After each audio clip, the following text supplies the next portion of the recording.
നാലാം ഘട്ട ലോക്ക്ഡൌണിൽ മദ്യശാലകൾ തുറക്കുമ്പോൾ വിൽപ്പനയെ സംബന്ധിച്ചും ബാറുകളിലെ പാഴ്സൽ വിലയെ സംബന്ധിച്ചും വ്യക്തത വരുത്തി വെബ്കോ. പുതിയ ചട്ടപ്രകാരം ബാറുകളിലെ പ്രത്യേക കൗണ്ടർ വഴി മദ്യം വിൽക്കുമ്പോൾ ബാറുകൾക്ക് കോർപ്പറേഷൻ നിശ്ചയിച്ചിട്ടുള്ള ചില്ലറ വിൽപ്പന വിലയ്ക്ക് മാത്രമേ വിൽക്കാനാവൂ. ഇത് 20% മാർജിൻ ചേർത്തുള്ള വിലയാണ്.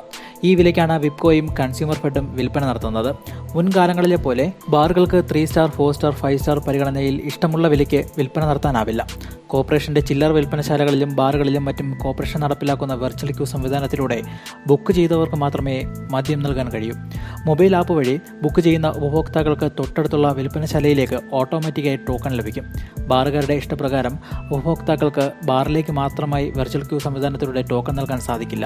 കോർപ്പറേഷൻ വെയർഹൌസിൽ നിന്ന് കൺസ്യൂമർ ഫെഡ്, ബാർ, ബിയർ അല്ലെങ്കിൽ വൈൻ പാർലർ കൂടാതെ മറ്റ് ലൈസൻസുകൾക്കും മദ്യം നൽകുന്നത് കോർപ്പറേഷൻ നിശ്ചയിച്ചിട്ടുള്ള ഹോൾസെയിൽ വിലയ്ക്കാണ്. അതേ രീതിയിൽ തന്നെയായിരിക്കും ബാറുകൾക്കും മദ്യം നൽകുക. സർക്കാർ നിശ്ചയിച്ചിട്ടുള്ള ഉയർന്ന വിൽപ്പന നികുതി നിരക്കും ഉൾപ്പെടുത്തിയായിരിക്കും ഈ വില ഈടാക്കുക.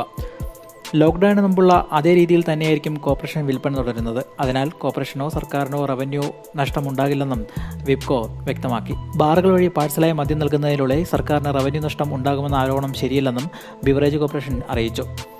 കൺസ്യൂമർ ഫെഡിന്റെ കീഴിലുള്ള 36 ചില്ലറ മദ്യ വിൽപ്പനശാലകൾക്കും വിദേശ മദ്യം നൽകുന്നത് കോർപ്പറേഷന്റെ FL9 വെയർഹൌസിൽ നിന്നാണ്.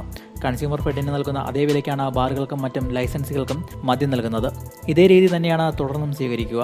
കോർപ്പറേഷന്റെ കീഴിലുള്ള ചില്ലറ വിൽപ്പനശാലകളിലൂടെ മാത്രം മദ്യവിൽപ്പന നടത്തിയാൽ ബാറുകളിൽ നിന്നുള്ള നികുതി വരുമാനം നഷ്ടമാകും. ഇത്തരത്തിൽ സർക്കാരിന് പ്രതിവർഷം ഏകദേശം 1500 കോടി രൂപയുടെ വരുമാന നഷ്ടം സംഭവിക്കുന്നുണ്ട്.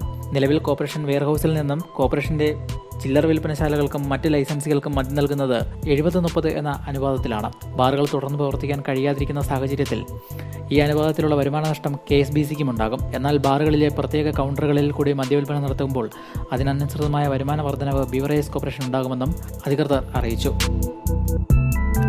ആപ്പ് വഴി എങ്ങനെ മദ്യം ഓർഡർ ചെയ്യാം?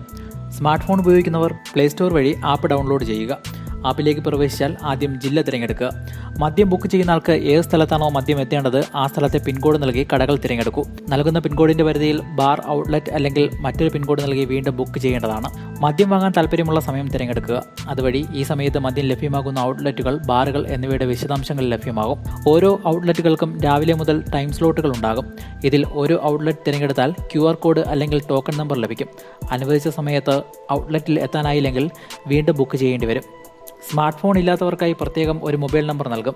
ഈ നമ്പറിലേക്ക് പിൻകോഡ് അടക്കമുള്ള വിശദാംശങ്ങൾ SMS അയക്കണം. ഇതോടെ മദ്യം ലഭിക്കാനുള്ള ടോക്കൺ നമ്പർ SMS ആയി ലഭിക്കും. തലേ ദിവസം ബുക്ക് ചെയ്താൽ പിറ്റേ ദിവസം മദ്യം ലഭിക്കുന്ന രീതിയിലാണ് ആപ്പ് ക്രമീകരിച്ചിരിക്കുന്നത്. അതേസമയം ലോക്ക്ഡൌണിനിടെ അടച്ചിട്ട സംസ്ഥാനത്തെ മദ്യഷോപ്പുകൾ വ്യാഴാഴ്ച മുതൽ തുറക്കും.